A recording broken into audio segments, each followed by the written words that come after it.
Through her dyna- Through her dynamic career branding process, she helps job seekers and small business owners discover their career passions and showcase their professional superpowers through compelling LinkedIn profiles, standout resumes and websites, pinpoint networking, and memorable interviews.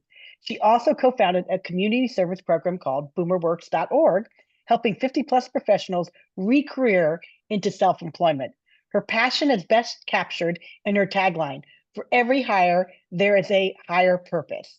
And we welcome Shira. Today, she will be discussing private sector resumes that pop. And Shira is a huge supporter of the Career Gateway, what JCA does for our job seekers, our expos. And we welcome you, Shira, as always. You are terrific. And take it away. Thank you so much, Jody. Welcome, everyone. So it sounds like you had a really rousing presentation from Nguyen on the government side of things, at least at the local level. And I'm going to do my best to help you all to make the transition over to the private side. Okay, so we all know that we've had a big federal disruption, and I recognize that on this call we have many different kinds of job seekers, right? I know you're from all different backgrounds. Some of you are federal employees, some of you are private sector, some of you are nonprofit, government contractor, right? We've got everybody here.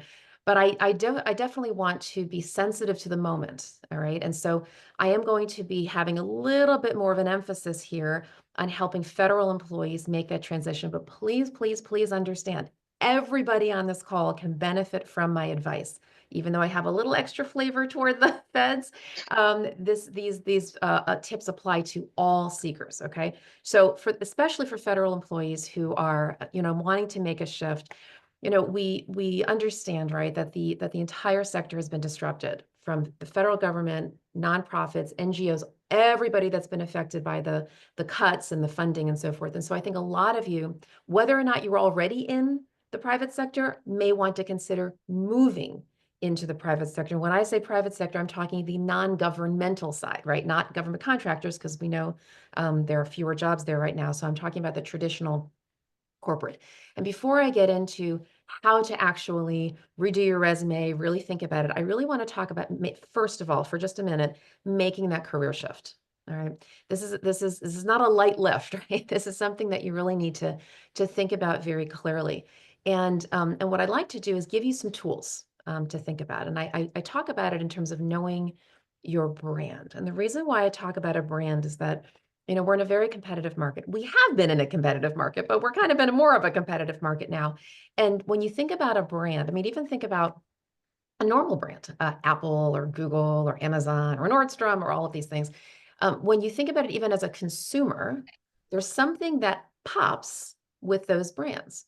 When you think of Apple, right, or an iPhone, you might think of a technology that's really easy to use and a little bit entertaining. When you think of Nordstrom, you might think of customer service, right? When you think of Amazon, you might think of the wide selection and very, technology friendly, all of those things. But each of those companies has a brand, something that makes them stand out in the market. You do too. All of you have superpowers, whether you know it or not. You're all divinely gifted to serve the world through your work. Understanding those superpowers is going to be very, very helpful when you're making this shift, or even if you're not making an actual shift, even if you're staying right within the kind of work that you've already been doing in the sector that you've already been doing it, you still need to know your brand and what makes you stand out in the market. Because if you think about it, if an employer is sitting there with 7 other candidates and you're all qualified, why you? Why you? So part of the why you is what makes you stand out, right? Meaning, how, in your profession or in your sector, what makes you different. But then, of course, there's also how you stand out for that particular role, and we'll get there. So the 3 things I want to cover here: your superpowers, your knowledge, your skills, and your abilities. What is it that makes you unique about what you do? So, for example, if you are an IT professional, right? And you're in cybersecurity. Maybe you're the person who really, really is all about risk mitigation, right? Or maybe you're the person who's really all about emerging technologies. Or let's say you are in human resources, right? I think we have some folks on the call who have that background. In fact, new Ann is obviously, right? So are you more on the people side of HR? Are you more in recruiting? Are you talent development, that kind of thing? Are you more on the process side of HR? You're really wonderful at infrastructure and databases and HRIS systems and so forth. So really think about the skills that make you stand out. And then I'm going to go over to the right side of this where I call what I call your lane versus your community. And that's a really, really great way to brand yourself, to think about the distinction between what you do, right, your career path versus who you do it for, the industry, mission, or sector, your lane versus your community. It's a great way to split up your brand. Why? Because when an employer is thinking about you, when they are reading your resume, that's actually how they read your resume. The lane, in their case, is the job title. It's what you're going to be doing. When they are sifting, and scanning, not reading, scanning your resume, the first thing that they're looking for is, does this resume fit the lane, right? Does it fit the job title that we're going after? Versus your community, which is the sector, the industry, the mission.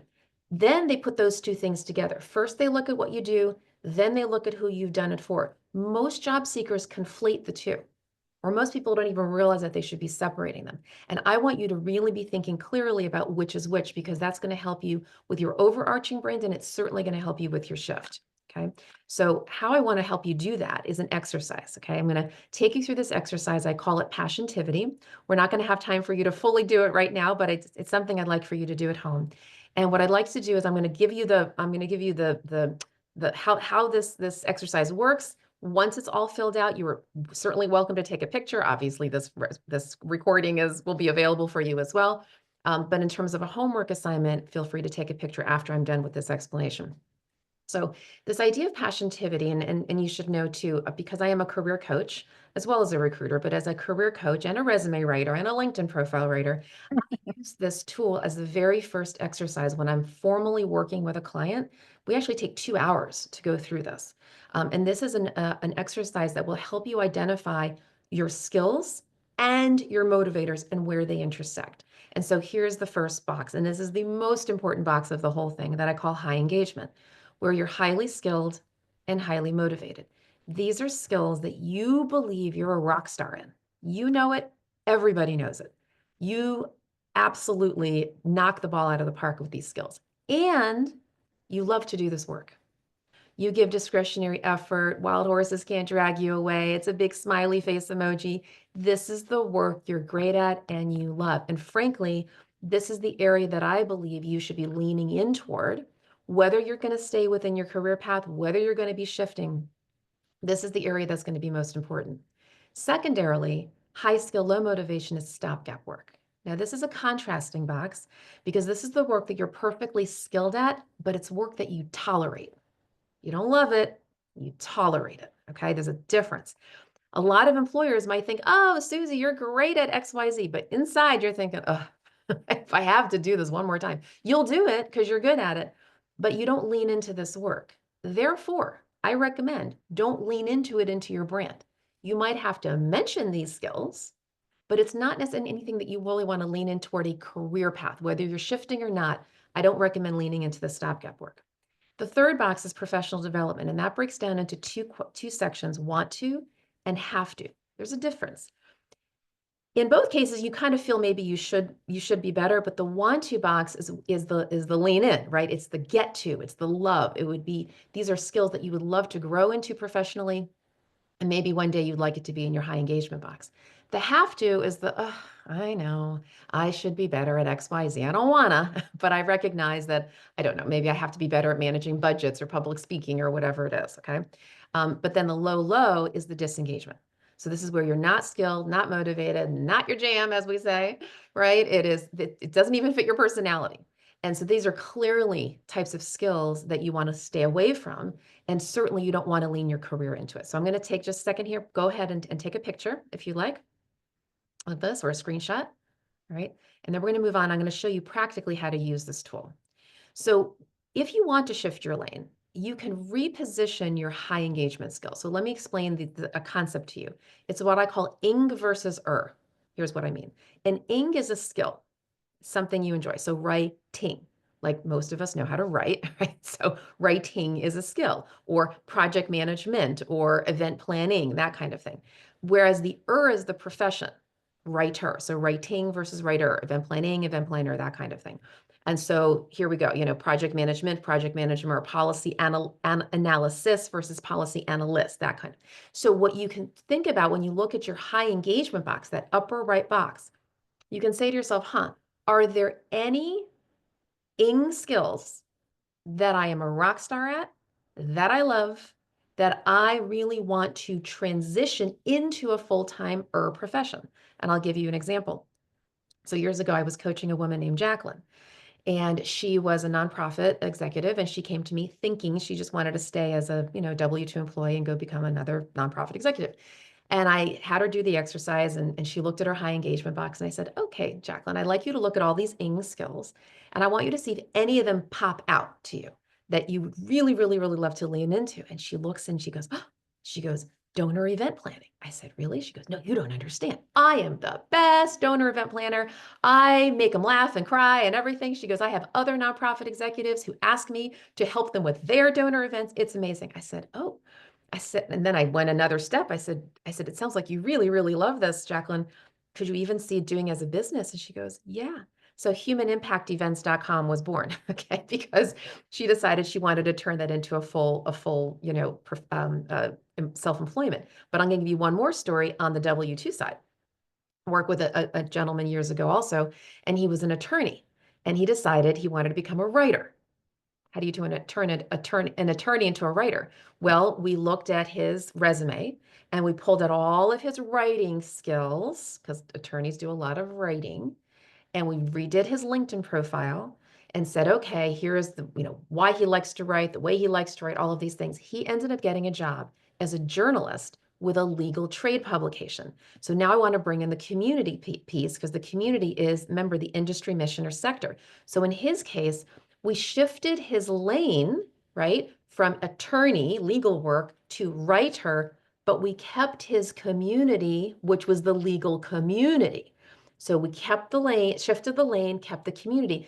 That made the employer feel safe. Hey, he gets us, he gets our legal world, but we're okay with him shifting the lane. And today he's an English teacher. He made the full pivot out of legal, and now he's a teacher, okay? So these are things that you can do to take passiontivity, think about your ing, think about your think about your community. How do you want to shift? And what I'd like to also do is give you some samples here, what I'm calling community pivots. Now, this is specifically geared toward my federal friends, although again, anyone I think could use this concept. So imagine you're in the federal government, right? A lot of you are, and you're in the environmental community. You're with EPA, or you're with TSA, or you're with HHS, or what have you, or USAID, right? So the middle section, right, are the ways in which that could show up for you. So you're an EPA, or you're an NGO, you're with Ocean Conservancy, that kind of thing, or you're an AECOM, you're in GovCon. But then on the right side, I'm calling these non-governmental private sector opportunities. So maybe in the with the environmental folks, maybe you look at environmental engineering company, a firm, or renewable energy firm, or recycling company, or in transportation, right? You look at an airport, those kinds of things. In fact, I have a friend at church, and she recently said to me, she actually works for TSA. Well, guess what? She's actually in an airport. So now she wants to go apply to the very airport that she's been working at. It's fabulous, right? There are ways to do these things, but I want to give you some ideas as to what that looks like. All right. So now we're going to go make a shift. And now we're going to really talk more specifically about how to focus your resume. What I like to do is give you a lens as to the difference between how federal employers look at resumes and how private sector do. And when I say federal, I could also mean region, state, and local, very, very similar. And I think you'll notice this when you listen to Nguyen and how she was explaining to you how she would like your resumes to be written versus how maybe a non-governmental private sector resume. And when I say non-governmental, government contractors often fit more toward the federal employment side, because they're a lot of times sending your resume to the government. So a lot of times they have to kind of make their resumes look more governmental. So that's why I'm emphasizing that this is just a traditional private sector. So let's first of all look at the lens of how one side operates versus the other. So on the federal side or the governmental side, the government is very, very focused on process, on compliance, on regulations. Look, at the end of the day, for the most part, they are keeping us safe. We have regulations, right? They have regulations that they need us to comply with. Documentation, policies, procedures. It's very, very detailed to make sure that all of the boxes are checked and we are a safe and compliant country. The private sector is focused on profits, right? It is what we say, Q1, Q2, Q3, right? What are the profits you made in the first quarter, second quarter, third quarter? It is very much, it's fast moving. It's very, very, revenue driven. It's a completely different mindset than the federal and the government sector. So therefore, on the federal side and the governmental side, they're focused on your competencies. Are you qualified to do the work? Are you qualified? Right? Which is why Nguyen was asking, please make sure, right? What did she say? Put your duties, put your responsibilities. Let us know how competent you are. Are you going to be able to help us, to help our public, right? Stay compliant. They need to know all those details. But on the private sector side, they're focused on results because at the end of the day, these companies, right? They will only stay in business if they keep their customers happy. So they have to focus on revenue and process. And what did you do? What were the results? How did you make an impact in your organization? And there are ways to do that when you are thinking about shifting from federal to non-federal to private sector, and we'll get into that in just a bit. And so going back to the governmental side, right? What are they looking for in your resume? Details, procedures, right? All of that. But here they're looking for a career snapshot. And I say a career snapshot because this is a very particularly competitive market. But when private sector employers are looking at your resume, they are scanning it. Scanning it. In fact, a lot of times they're not even using eyeballs, they're using AI. Okay. And they're going quick, quick, quick. In fact, a lot of employers don't even use traditional job boards. See, like when you're going to the federal government, state, local government, they are required to post their jobs online. Your USA Jobs or Fairfax County, right? You go to their job board, very, streamlined and it's very organized and everything. It's very standardized. Not so in the private sector. Over 80% of private sector jobs are hidden from the market. They're not on Indeed, they're not on LinkedIn, they might not even be on the corporate website. It just might be an idea in someone's mind. And if you are networking, you might be able to hopefully get seen, get visible from those hidden opportunities. When you're networking with people who do what you do or in this similar lane or similar community or you're making a shift, those are the people who can be helpful to you to find those hidden opportunities. So for example, let's say you're working for an agency or a nonprofit, or even GovCon, and you in your network, you might have people take the airport, right? You're a TSA. You're networking, you're around those people, you're around the people who are in the private sector. In your network, you can be letting people know, hey, I'm available. I can transfer my governmental skills into this private sector world because we speak a similar language. But the private sector folks are just going quick, quick, quick, right? They scan your resume and they're like, hey, what's that person's brand? And so that's why I say when you're making the shift, showcase your brand, not just your qualifications. How can you make an impact, a measurable impact for that company fast? That's what they're looking for. So I'm going to give you kind of a laundry list of what I consider to be some of the top areas of what a private sector employer is looking for. Okay, so the resumes of private sector are brief and they're scannable. Brief and scannable. So therefore, we're talking about 2 to 3 pages. Some people say 1 to 2. I have, as a resume writer for private sector work, I have no problem with the 3 pages. You are not going to get screened out if you give 3 pages. You definitely do not want the 5 to 10 page, right? So unlike what Nguyen was saying, she's like, oh, yeah, keep it concise, but you can certainly have a multiple length resume, a longer length resume. That is not the case here. If you start getting into 5, 6 pages, they're going to lose their interest, right? Because they're going to be looking right at the top and what is most relevant. I recommend you highlight your most recent 10 years. How far back should you go? I get that question a lot. In total, I would say about 20 years, about 20. But the employers are going to be focused on your accomplishments in the last 5 to 10. Going back 20 is fine. If you have to go back longer, only because you really want to highlight something that's relevant, What you can do is you can have a section right at the bottom called prior work experience or prior experience, and then just kind of list company title, no dates, or employer title, no dates. So to try to avoid age discrimination. Unlike a federal resume, which doesn't really focus as much on the design and the formatting of a resume, they just really want the facts.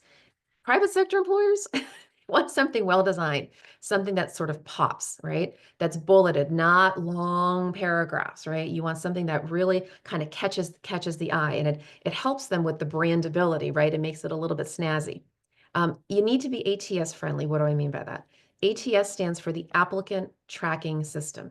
These are the databases that employers will use. And when I say employers, I mean larger employers. So any employer that's let's say over 200 to 300 employees will typically have an ATS where all of the resumes get poured into this database, and then the recruiter on the back end is typing in keywords and they're trying to find you. Okay.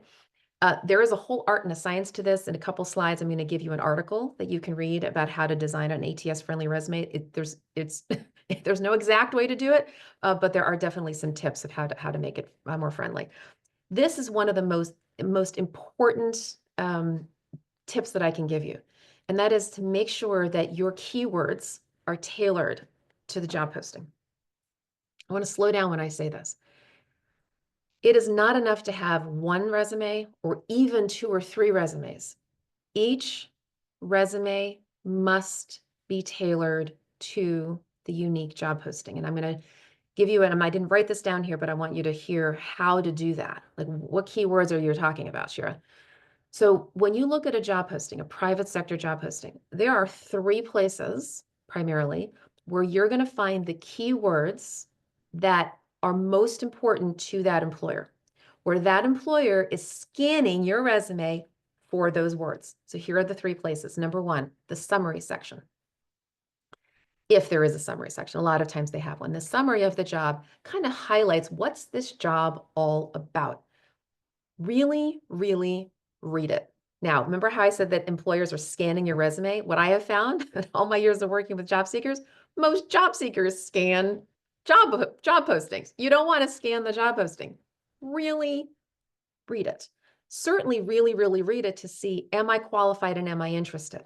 Really dive into it. Don't just assume just because bullet number 5 is of interest to you that the whole job is really appropriate. Really read it. But that summary section is going to tell you the core outcomes that they're looking for this role. The second area would be the first 3 to 4 bullets of the responsibility section. Why the first 3 to 4 bullets?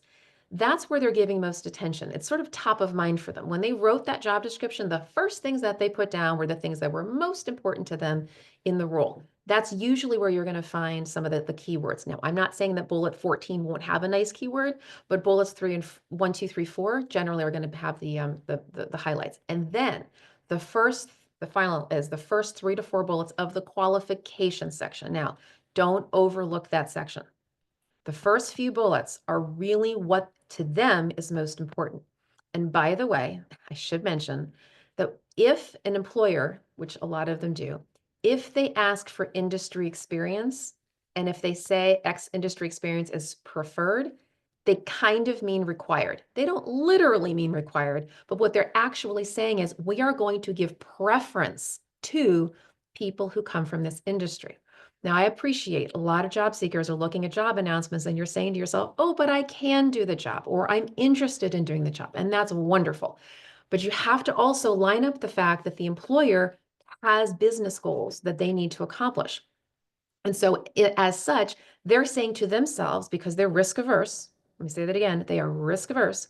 They're saying, does this person have the sectoral experience? That's why I'm recommending, particularly if you're from anything related to the federal government, GovCon, NGOs, what have you, that you think about the sector that you come from and see if you can move over to the private sector version of that sector, right? Environment, transportation. That's going to make you a lot friendlier for that private sector employer because they're like, oh, well, at least this person has a general understanding of what we what we're all about, okay? So the industry can be important. But again, the first 3 or 4 bullets of the qualification section can be very, very important to think through, okay, what are the keywords I should highlight?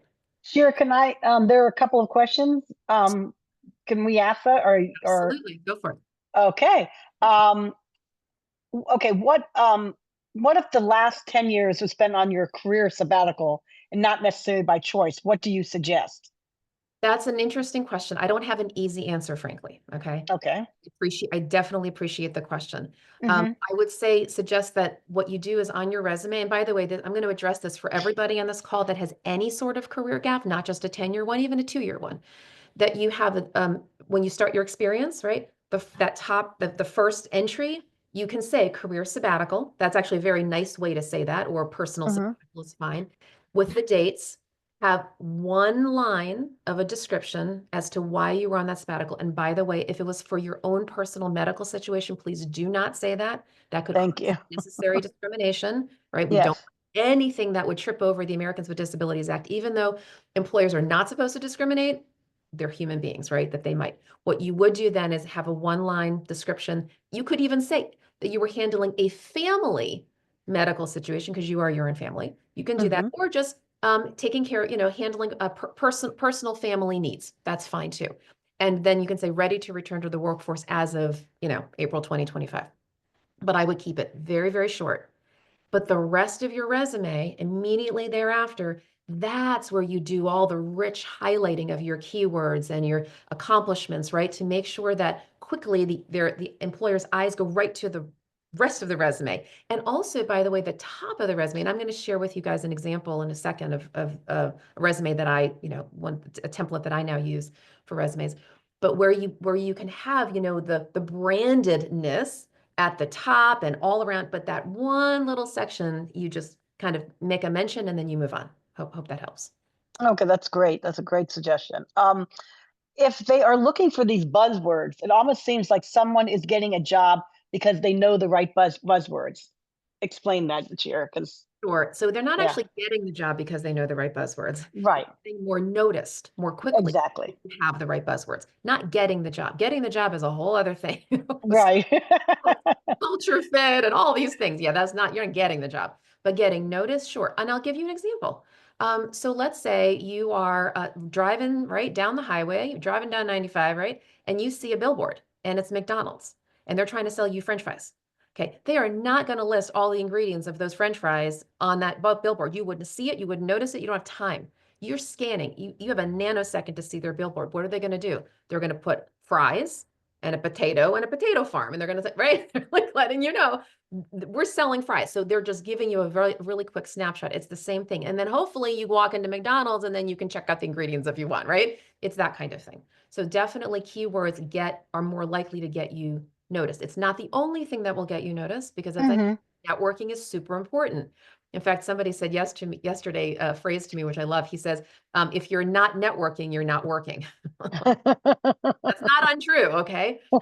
It is because over 80% of jobs are gotten through the hidden market, right? It's not, Yeah, in fact, there's another expression. You need to show up before your resume.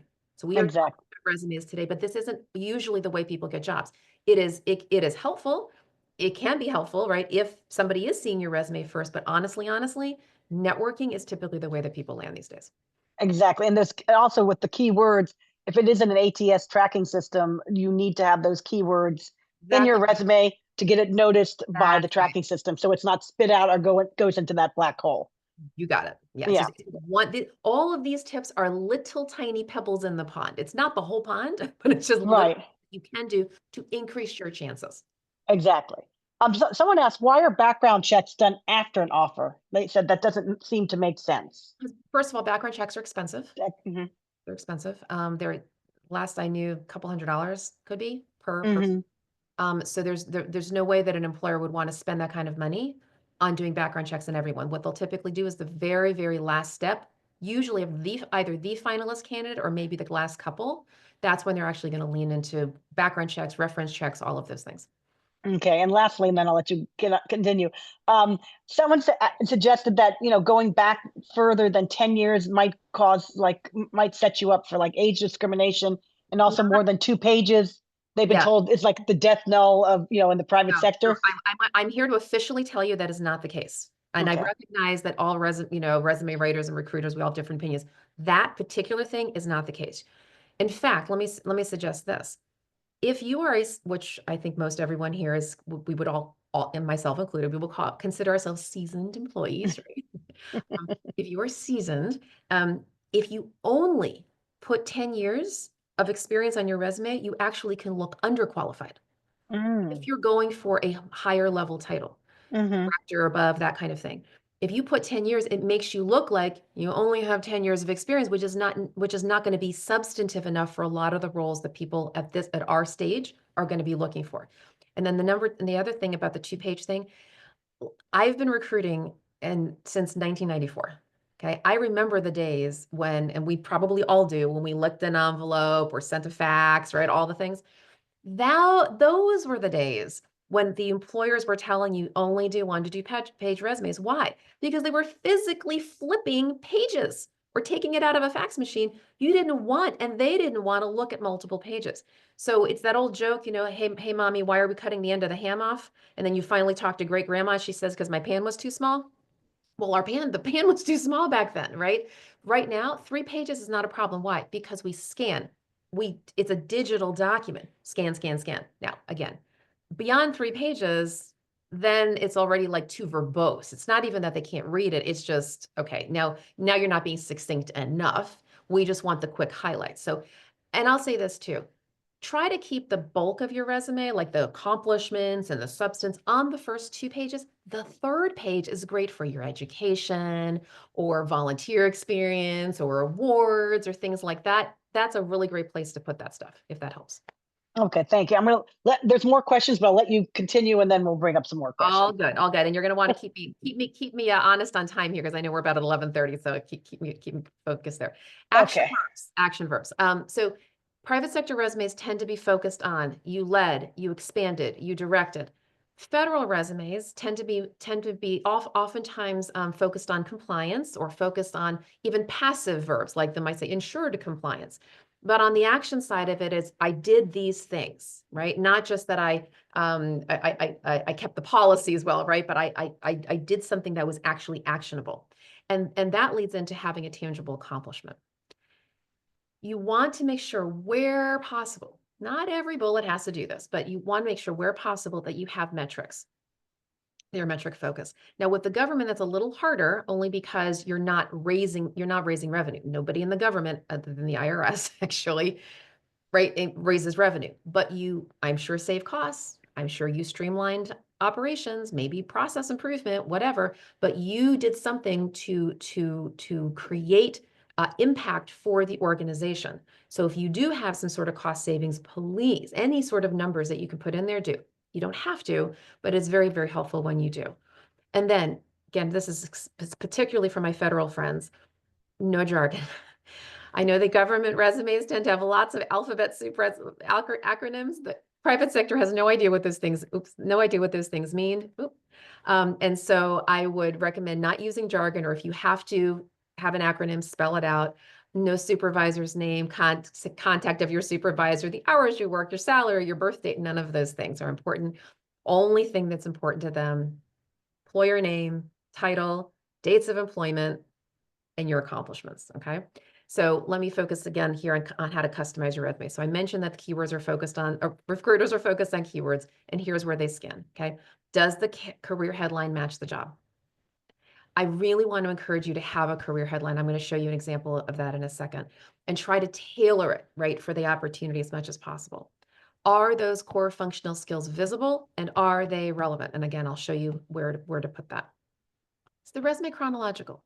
I want to address this one. This has nothing to do really with a federal resume shift, but I know a lot of people think, oh, I should do what's called a functional resume. And a functional resume is where you have a keyword or a skill, and then you have an accomplishment, and rinse and repeat, and you have that on your first page. And then like the second page, it'll say work history, company title date, company title date. That does not work for private sector employers. In fact, it doesn't work for federal either. And the reason is that if you do it that way, the employer doesn't know where you accomplished what. they see your accomplishments, but they can't match it to any jobs. So what I recommend is what's is called a hybrid, a chronological functional resume. And again, you'll see it in a second. It's chronological. However, the accomplishment stories are labeled with with related skills. They are short bullets, but they have related skills. So instead of having it all on the first page, you have it down the page, and it's very, very scannable. Is there sectoral relevance? This is where you can highlight, if you do have sectoral relevance, you come from the same community, you can put that in your career headline.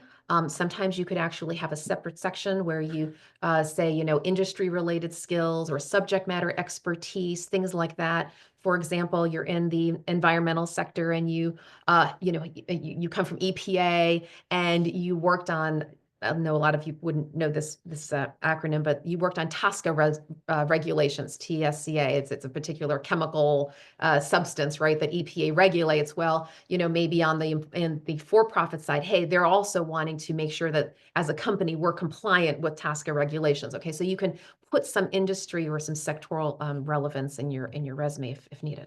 Here's what they don't scan for, and here's where I want to save you real estate on your resume. On the resume, not the interview, on the resume, recruiters are not looking for behavioral skills. That you're a team player, that you're analytical, critical thinker, strategic, any of those things. They care about those things. They just don't care on the resume. They don't have time for that. And frankly, most job seekers, when they list all of those lovely behavioral skills, it's a little bit of wasted real estate because everybody says the same thing. So there's nothing distinctive on the resume about those skills, because when the employers, if they see like a summary, which I don't believe in having a huge summary, but if you did have a summary section, a lot of people are saying, oh, I'm a strategic thinker and all of these things. Because they haven't met you yet, there's nothing that distinguishes you saying you're a strategic thinker from somebody else. So what they do is they wait for the interview, then they ask you behavioral interview questions, describe a time when you used your critical thinking skills or strategic skills, and then you can share a story, and then they hear you and they get to know you, and that's where behavioral skills matter. So I would eliminate that from your resume, just focus on the core functional skills, things you do. Your analysis, your customer service, your project management, all of those things, but not the behavioral. Okay. Now, Anne, I share with you an email. These 3 links. If you Google, how to transition a federal resume to a private sector resume, a bunch of articles come up. Here are 3. All right. So you don't even have to take a picture because Anne's got them and she's going to put them in chat right now. Okay. And these are great articles, and they'll give you lots and lots and lots of detail of how to make the transition. Similarly, here's an article on how to create an ATS friendly resume. There are tons of articles. There are YouTube videos. I mean, there's so many people who are talking about how to navigate the ATS. Highly recommend that you check that out. Okay, now I'm going to get practical. I'm going to give you a sample branded resume. So what I'm about to show you is actually I'll call it a composite of a resume, a couple of resumes that I've done. All right, so this is not a real. These are 2 real people, but I kind of put them together just to sanitize it. And I'm going to show you this as a concept. All right, so here's my made up person named John Smith, an education nonprofit leader. Right now, I want you to notice here. Okay, I put the community with the lane. Okay, so he's in the education sector, in the nonprofit sector, but I could have put leader, I could have put professional, or I could have put, let's say he was an educator, he was a curriculum designer, those kinds of things. What you want to make sure that you're doing is, if you have a sectoral side to you, make sure to include it. So for example, you're not just a marketing communications professional, you are a nonprofit marketing communications professional. On the other hand, let me say this, not everybody has a sector. It may be that you are a cross-sectoral person. You're a cross-community person. You have had 5 communities, 5 sectors, right, in the course of your career. However, if one of those directly relates to the kind of sector that you're going into, the kind of community you're going into, this would be the place to mention it. Employers love it when you list their sector on your career headline. And the other thing I wanted to point out here is the leadership competencies. Now, you don't have to call them leadership if you don't feel that that's your label. It could just be competencies. But that section there is a really, really great place for those quick key words. Okay. This is where one of the quick places in that nanosecond scan where they might see, hey, oh, great. partnership expansion, culture building, whatever it is that is relevant to that job, this is a good place to put it. Okay. Now, this would be right below it. And this is your experience. And I'm going to highlight several sections here. So first of all, I want to look at this first paragraph. This first paragraph underneath the title, this is the only place that you should have what I would call a job description. A job description, not the rest of your resume, only right here. This is where you give the high level, hey, here's what I was responsible for, right? I provided strategic direction for the education and membership initiatives. I did this, I did this. And by the way, oh, this is important to employers. This is the level amount of budget that I managed. If you managed a budget, if you didn't, that's fine. And supervised employees, if you did, right? This is the place to do that. They really appreciate that. And even if you didn't manage a budget, but you were somehow connected to write a budget, any numbers you can put in there is very, very helpful. The next thing I want to mention are these keywords. See, expanded, or in the next bullet, improved or launched. These are action verbs. This lets the employer know, hey, I did something. It wasn't just that I ensured something, I actually proactively did something. I also want to mention here a metric, right? Resulted in growing the program over 300%, right? Representing $70,000 in revenue. If you have those metrics, great. Now you'll notice like the third bullet here doesn't necessarily have that, but you don't need it, but if you do have any metrics, those can be helpful. And then the other thing I wanted to mention is the label. And that is one of the most important areas of this resume is labeling your accomplishment stories. And again, I want to emphasize this.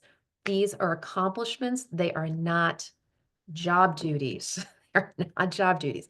How do you even write this? Or how do I write it, right? When I work with my clients, like people like yourself, we have a formula. Now, this formula, people have lots of names for it. I use what's called CAB, Challenge, Action, Benefit. Some people use STAR, Situation, Task, Action, Result, or Situation, Action, Result. A lot of formulas, it's all the same thing. It's a story.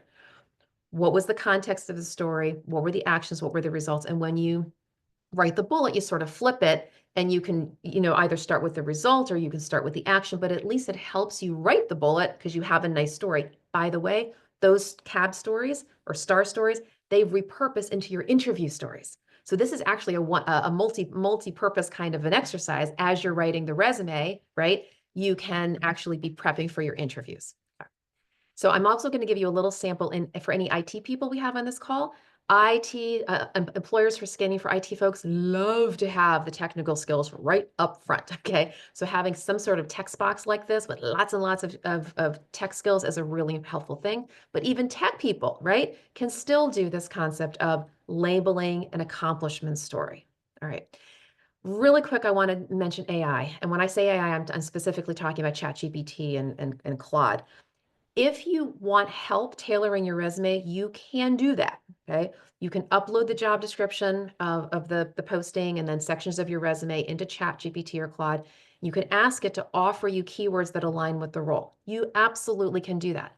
However, however, it's simply a tool to get you started with the customization. You need to create your own accomplishment stories. AI doesn't know what you've done in the past, right? It's only knows what you feed it.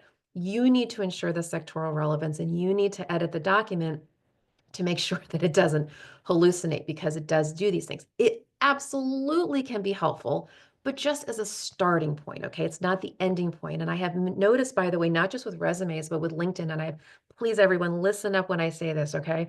I have been noticing people who've been using AI to write the about section of their LinkedIn profile, and AI has been hallucinating and making things up, and the person doesn't change what it hallucinates, and so it literally is lying, right?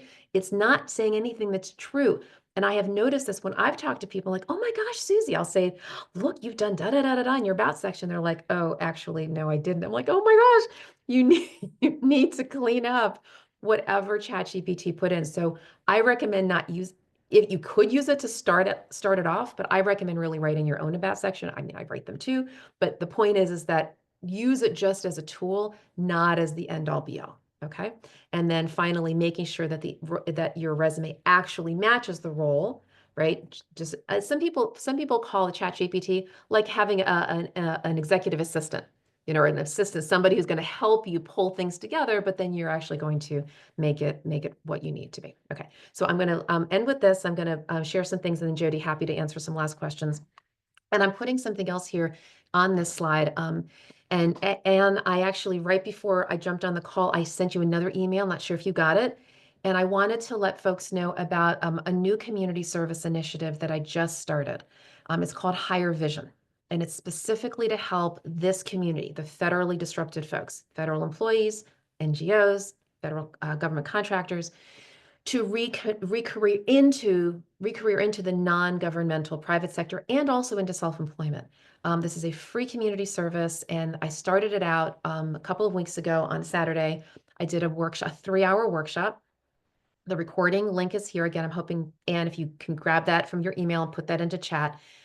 There was a part 1, part 2, but it's all the same thing. I just had a technical glitch in the middle. And the slide deck is there as well. And that's the first thing I want to let you know. And then the major aspect of this initiative is that I'm hoping that we're going to be starting weekly job support groups. We're hoping that we're expecting that this is going to be to catch fire very quickly, and we'll have lots and lots of people. So I have volunteers right now, as we speak, like 20 to 30 volunteers who've stood up with me and said, I want to help. And so as we speak, we're all figuring out how to help you guys. We're going to stand up one weekly group to start with. We're going to call it Hire Vision Central. And then the intention is to do spin-off groups, Hire Vision Healthcare, Hire Vision Education, Hire Vision International Development, and so forth, where folks can gather on a weekly basis in their little community pods, get tips like this, networking, job sharing, all of the things. And so right now, if you would like to join our community, there is a Google sheet that we've started. Again, and hopefully you can put that in the chat. And we have like 40 something people who've already signed up for it. You can put in your name, your lane, your community. Now you know what that is. If you would like to be part of a group, put your email in and we will reach out to you when we actually get launched. I'm thinking we'll get launched in the next month or so, at least with the main Hire Vision group. And then again, organically, we're going to grow hopefully to other pods, and then we'll have a website. I mean, we really want this to be an organization that is able to service as much of the community as possible. So there you are. So Jody, I'm happy to entertain other. Okay. Now we are, Anne, what is, because we are at 11:49 and there are a lot of questions. I know, Shira, you cannot jump into chat afterwards. Is that correct? Actually, I might be able to, but I honestly, is there any way that we can stay on for a few minutes, or do we have to jump off right now? Anne? Well, what I would like just people to know is if there are questions that you want, Shira, or I'm sorry, if you've seen questions in chat and Shira may or may not be able to answer a couple of these questions, please feel free to hang in there with us. But right now, the other folks, if you need to take a break, please get up and stretch. And then at noon, we're going to come back and start with our employer. And our first employer is Fairfax County Public School Office of Transportation Services. So that's where we're at. And I will put everything that Shira asked for in the chat. And you'll also receive it again in a couple days. Okay, sure. So I have lots of questions for you. Happy to stay on, yeah, because I have a very hard stop at right a little before noon. So okay, let's see. What about providing references? Can you say references will be provided if I'm selected for an interview or if I'm a finalist for position? Actually, I'm going to take it one step further. These don't even need to say any of that. It's good. Employers assume your references will be available, and they will typically usually check them at the end. So you'll just give it to them at the end. Exactly. Don't waste good. Don't waste, you don't have exactly.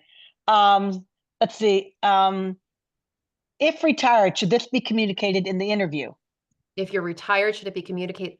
If you're retired, should it be communicated in the interview? Yeah. Well, I don't think so. I mean, if you left your last position because you retired and now you want to get back in the workforce, you can say that as your reason for leaving. Sure. Overemphasize that. But if someone says, hey, why did you leave your last job? Say, well, I did formally take a retirement package, but hey, I did my honey-do list and I'm ready to go back in the Exactly. So someone said, it seems with AI and other resume info extractors, there's no need to design a resume. Do you agree? Yes and no. It's very both. That's why this is a whole art and a science. It's not, on the one hand, correct, because AI doesn't care about formatting, but there are absolutely times when a pair of eyeballs is going to look at your resume. And for those situations, you need it well designed. But at the same time, it also has to be ATS friendly so that the ATS can read it. So again, there's no one way to do it, but you just have to make sure that whatever design you do have is ATS friendly, but Yes. don't not design it because you think it's just going to be read by ATS. In fact, for smaller employers under 200 or certainly under 100, and here in the DMV, we got lots of small employers, they don't use Mhm. they don't use AI. A lot of them are just regular people, an HR person, a hiring manager. They're just looking at your resume, and because you never know who's going to be seeing it. Definitely go with the design, but go with a design that is ATS friendly. Right. I mean, you don't want to over design because, like, Not yeah. over design, but don't under design either. No courier font, right? You know what I'm saying? Right. Exactly. Knock yourself. Exactly. Yeah. Someone said, Shira, could you please share an example of a resume that includes a career gap and shows how to address it effectively? I appreciate the question. Unfortunately, I don't have time to go find that in my Okay. my samples, but Mhm. I am going to verbally share with you. Okay, if Sure. career gap, and it goes back to what I was sharing earlier with that personal sabbatical. First of all, let's two things. If it was a decent length, like 2, 3, 4 years, you can simply say personal sabbatical. Okay. If it was like a year or so, no one really looks at that kind of thing. You don't even have to address it. But if it is some lengthy time, and it could be, full-time homemaker or full-time caretaker or whatever, that kind of thing, that's how I would address it. And then again, have one line describing it without saying anything that's medical or anything that relates to what would be considered a protected class. So your marital, you want to avoid your marital status, any child status, medical status, like I said, anything like that would be protected. But if you just want to say family or just anything personal, like the word personal is fine, but just a very, very short section there on your resume. Okay. In a private resume, what should the be said on the first page for an IT field? Can coveted certifications help? Yes. Oh my goodness. They are looking for, especially for the IT world, your certification should not only be put on your resume, I would put them closer to the top, but more importantly, next to your name. So John Smith, comma, ITIL, PMP, whatever it is. You can literally, I have seen people have it long, like almost like their name and their certifications almost take up the entire line because they have so many. That's okay. And it's not just for IT people. You might have you might be I don't know, your CPA or you're again a PMP or you're an HR and you have a SHRM certification, right? If you have an active certification, put your name, comma, and then the certification, and you can put multiple. Right. How do you handle a wide array of positions held for varying periods of time? Can the resume leave out dates of work from like time X to time Y? No. Employers are very much looking for the chronology. It's important to them. They like to look at tenure sometimes, although tenure is not as important these days as it used to be because most employers understand job hopping. But yeah, you don't want to have like, these 3 jobs have the dates and then that job doesn't have a date. They're going to wonder why. So yeah, it's now you don't have to have months. You can just put years. That might help a little bit to kind of give it a little, make it not quite as exacting, but yeah, you definitely need all the dates. For as far back as you're going, like I said, I wouldn't recommend anything beyond 20 years. Okay. Let's see. This is a question about LinkedIn. Is it a good idea or not to add open to work on your profile Oh picture? my And gosh. I know. And how about posting that you're looking for work and asking for leads? Yeah. All right. So I'm going to give you my quick, yeah. And then we might have to, this might be the last question. All right, I'm going to slow down when I say this. Number one, I'm not going to give you advice on this, and here's why. There are 2 schools of thought, very legitimate schools of thought that where there's a different and a pro and a con. Here's the pro side, the yes side. When you put open to work, you are letting your network know that you're looking for a job. There are many people who have gotten a job because they put open to work, because their network now knows they're looking for a job. And they write in there, hello, Susie. Wow, I didn't know. Tell me, how can I help you? Beautiful, lovely. Yay. That's the pro side. The con side is some people suggest that it makes you look desperate. It's a psychological thing. I'm not saying whether it does or doesn't, everybody's different, but there is that perception out there. It's legit. Some people feel that way. And so some people recommend don't put it down. So I'm not going to advise right now, other than to say, if you are an active job seeker and you are starting your search, that might be the time when you put the open to work to alert your community that you are. And by the way, this next piece I am going to stand on. Do not put in your career headline, seeking new opportunities. Mm. The main reason is this. That's not how people screen your LinkedIn. This is a whole other conversation, Jody. As you know, I do this training with Gateway, right, every other month. So, Uh-huh. here's what I will say about LinkedIn. Employers, recruiters, even your network sometimes, but employers, recruiters are trying to find you on LinkedIn. And what they'll do is they'll use the search bar in the top. As a recruiter, I do this myself. So I'll say I'm looking for a director of marketing. I'll put director of marketing in the title, in the search bar. LinkedIn's algorithm first correlates your career headline to whatever was in that search bar. So if I put director of marketing, because that's the person I'm looking for, guess what's going to show up on my page 1, 2, and 3? People whose career headlines start with director of marketing. If yours says seeking new opportunities, you're not on my first, second, third, and maybe not on any page, okay? Because this is not about your search. This is about you being branded and found by employers. This is your LinkedIn page is a website. It quite literally is a website. It is a www dot. So just like if you were going and looking for a hairdresser, a dentist, or anybody, and you did a Google search, what's Google going to look at? It's going to look at how that company has branded itself. I'm a dentist, I'm a hairdresser, I'm a whatever. That's what's going to come up on page 1. It's the same thing with your career headline. Please, please, please, please. The first few words of your career headline need to be the title, if you will. It doesn't have to say director of marketing, but close enough to that of what you're actually looking for. The open to work is just to alert your network. Again, maybe you could do it just for a little while, let your network know, and then maybe take it off. Again, that's not advice. It's just if you want to have maybe a hybrid approach, that would be a way to do it. Sure. Okay. And I've really got to jump off. Yes, sure. What would you like me? I don't know if I've copied the questions that were not answered. Do you want me to send them to you? Or what would you? Yeah, although I don't know if I'd be able to, if the people would actually be able to. Exactly. Yeah. What I would suggest is that mhm. I do. You're welcome to reach out to me on LinkedIn. Okay. Okay. I don't know if I'm going to have the time to answer. I apologize. I have a really full schedule. Don't know if I'll have the time to answer all the questions. If you'd like to link in with me and pop in a question, I will do my best to answer it quickly. If you'd like to schedule a time with me, sometimes I can make time available. Mhm. We'll try to make. Okay.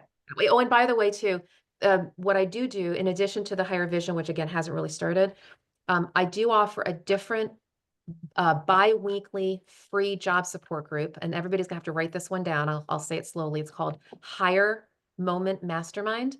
It's a meetup group. We meet every other Friday, including this Friday from 9:15 to 10:15. That's an open Q&A for an hour. It's myself and a couple colleagues. Wonderful. I'm going to say it really slowly, okay? Meetup.com/hire, HIRE, dash moment, MOMENT, dash mastermind. Meetup.com/hire-moment-mastermind. That will give you the information. And that is a really good place to get these kinds of questions answered in a live setting. Right. And also those who participate in the Career Gateway, you're going to see Shira on Tuesday. Absolutely. All right, guys. Good job. Thank you so much, Shira. This was everyone. fabulous. Thank you. Thank you. Okay, Anne.